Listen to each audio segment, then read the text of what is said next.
আসসালামু আলাইকুম ওরহমাতুল্লাহি ওবারাকাতু। প্রিয় দর্শক, আজকের ভিডিওতে আলোচনা করব পবিত্র ঈদুল ফিতর অর্থাৎ রোজার ঈদের নামাজের নিয়ম ও আমলসমূহ নিয়ে। দর্শক, ঈদের দিনের সুন্নত কাজ কি কি? 2. ঈদের দিন পুরুষ মহিলাদের তাকবীর দেওয়ার নিয়ম কিভাবে? ঈদের দিনে 4টি ভুল কখনো করবেন না। ঈদের দিন কবর জিয়ারত করার নিয়ম। ঈদের জামাত না পাইলে কি করবেন? মহিলারা ঈদের নামাজ পড়বে কি না? এইভাবে আমাদের সর্বশেষ নামাজের প্র্যাকটিক্যাল নিয়মটি দেখানো হবে এবং নামাজ শেষে মুনাজাত কিভাবে দিবেন সেই নিয়মটিও দেখানো হবে। A to Z 11টি বিষয় আলোচনা করার আগে আমি আপনাদেরকে অনুরোধ করব ভিডিওটি প্রচারের জন্য একটি লাইক দিবেন। পরবর্তীতে এমন ভিডিও পাওয়ার জন্য আমল টিভি চ্যানেল সাবস্ক্রাইব করে পাশে থাকা বেল বাটনটি চেপে রাখবেন। তাহলে চলুন ভিডিওটি শুরু করি।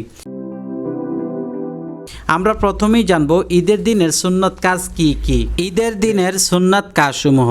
ঈদের দিনের সুন্নত কাজসমূহ হলো: 1. সর্বোত্তম পোশাক পরিধান করা। ঈদের দিনে যা খাওয়া সুন্নত। রাসূলুল্লাহ সাল্লাল্লাহু আলাইহি ওয়াসাল্লাম ঈদুল ফিতরের দিন কয়েকটি বেজুর খেজুর খেয়ে ঈদগাহে বের হতেন। সুবহানাল্লাহ। এক পথে ঈদগাহে যাওয়া ও অন্য পথে ফেরা। সুগন্ধি অর্থাৎ আতর ব্যবহার করা সুন্নত।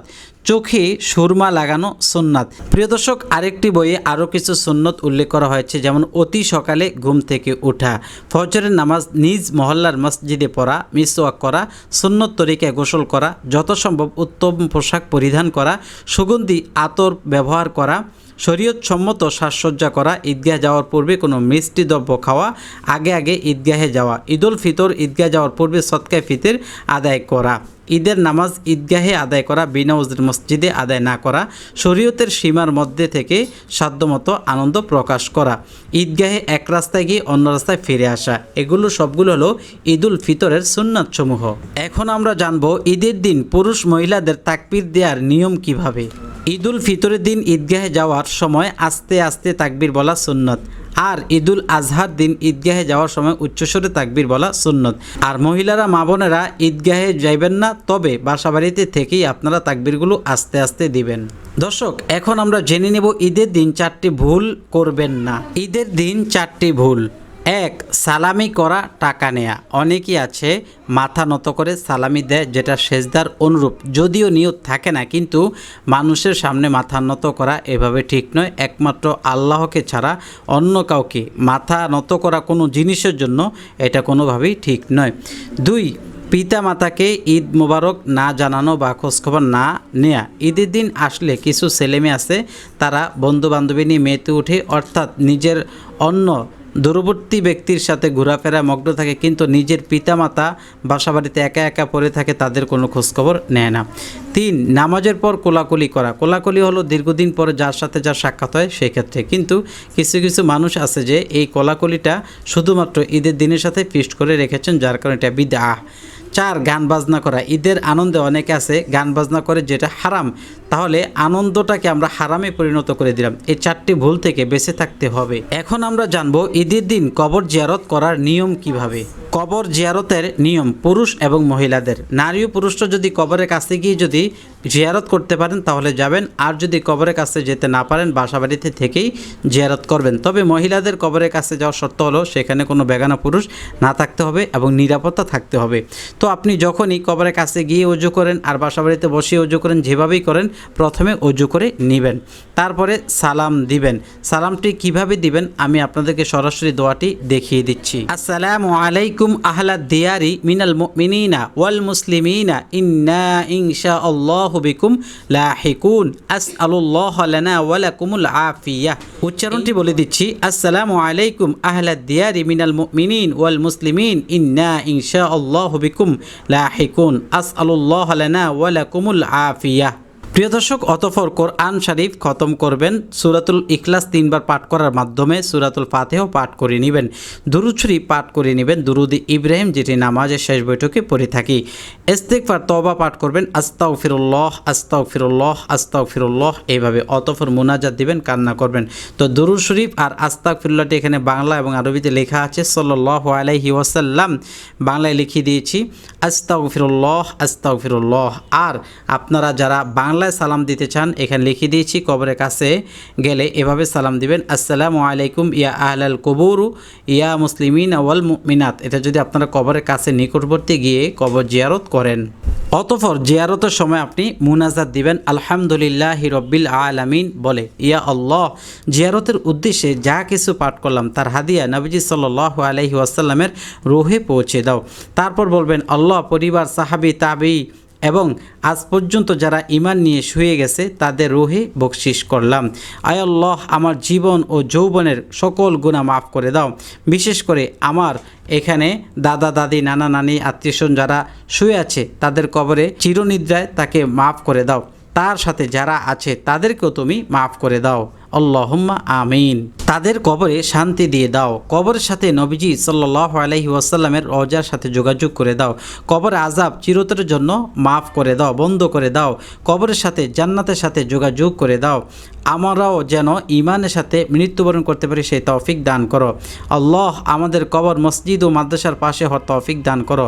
আল্লাহ, আমার মুনাজাত কবুল করো। অতঃপর মুনাজাতটি শেষ করবেন এই দোয়া পাঠ করে, সুবহানা রব্বিকা রব্বিল ইজ্জাতি আম্মা ইয়াসিফুন ওয়া সালামুন আলাল মুরসালিন ওয়ালহামদুলিল্লাহি রব্বিল আলামিন। প্রিয় দর্শক, ঈদের জামাত না পাইলে কি করবেন? ঈদের জামাত না পাইলে একা একা ঈদের নামাজ পড়ার কোনো সুযোগ নেই। ওই ব্যক্তি কপাল পরা যে নাকি বছরে একটি নামাজ জামাতে পড়তো সেটি জামাতে পাইল না। সুতরাং সেদিকে সজাগ দৃষ্টি রাখতে হবে। মহিলারা ঈদের নামাজ পড়বে কি না এই কথাটি পড়লেই বুঝতে পারবেন। সর্বোত্তম পোশাক পরিধান করা রাসূলুল্লাহ সাল্লাল্লাহু আলাইহি ওয়াসাল্লাম ঈদের দিন সর্বোত্তম পোশাক পরিধান করতেন ও স্ত্রী কন্যাদের নিয়ে ঈদগাহে যেতেন। তবে সে যুগে ঈদগাহে সুন্দর ব্যবস্থা ছিল পর্দার সাথে, বা ওই সময়ে নবীজি সাল্লাল্লাহু আলাইহি ওয়াসাল্লামের যুগে সাহাবায়ে কেরামদের চরিত্র ভালো ছিল, যার ফলে এটি জায়েজ ছিল। কিন্তু বর্তমানে আপনার যদি পূর্ণ পর্দার সাথে হয় তাহলে ঈদগাহে যেতে পারবে, কিন্তু পর্দার কোনো ঘাটতি থাকলে ঈদগাহে গিয়ে মহিলাদের নামাজ পড়া জায়েজ নেই।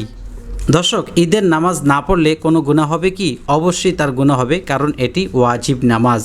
এরপরে আমরা জানব ঈদের নামাজের নিয়ত কি, সূরা কি।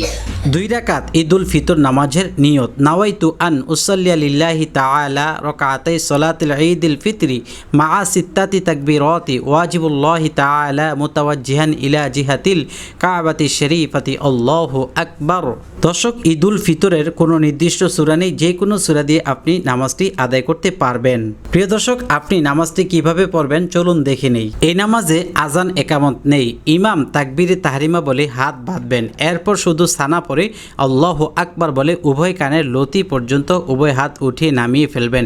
পুনরায় তাকবীর বলে হাত উঠাবেন ও নামাবেন। এভাবে 3 বার তাকবীর বলে প্রত্যেকবার পুনরায় হাত উঠানামা করবেন। তৃতীয়বার ছেড়ে না দিয়ে হাত বাঁধবেন এবং চুপে চুপে তাসমিয়া ও তাওয়াজ পাঠ করবেন। এরপর ইমাম সূরা ফাতিহা এবং কেরাত উচ্চস্বরে পাঠ করবেন।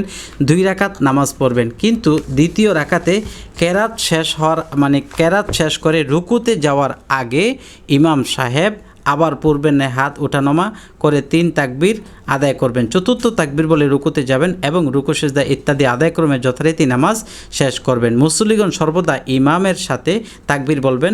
নামাজ শেষ করার পর ইমাম দাঁড়িয়ে প্রথম খুতবা পাঠ করবে, একটু বসে দ্বিতীয় খুতবা পাঠ করবেন। মুসল্লিগণ একাগ্র মনে ইমামের খুতবা পাঠ শুনতে থাকবেন। ইমাম প্রথম খুতবাতে সদকা ফিতর ও ঈদের হুকুম আহকাম পাঠ করবেন। দর্শক, নামাজ শেষে মুনাজাতটি এভাবে দিবেন, আলহামদুলিল্লাহি রব্বিল আলামিন বলে মুনাজাত দিবেন। তারপর রব্বানা আতিনা ফিদ দুনিয়া যে আরবি দোয়াটি আছে এটি পাঠ করবেন। বলবেন, আয় আল্লাহ, পুরো রমজানের রোজা, নামাজ, সেহরি, ইফতার, তাহাজ্জুদ, দোয়া, তাসবিহ, কোরআন তেলাওয়াত সবগুলো আমল কবুল করো, আল্লাহুম্মা আমিন। আল্লাহ, আমার জীবন ও যৌবনের সমস্ত গুনাহগুলো মাফ করো। কদরের রাতগুলোতে যত দোয়া করেছি তুমি কবুল করো। আমার জীবনকে সুন্দর করে দাও, আমার আমলকে সুন্দর করে দাও, আমার বিপদ আপদগুলো তুমি দূর করে দাও, আমার জানে মালে বরকত দান করো, আমার জীবনের মনের আশাগুলো পুরো করে দাও, আমার আম্মু আব্বু অমুক অসুস্থ তুমি শেফা করো, অর্থাৎ আপনার যে অসুস্থ হবে।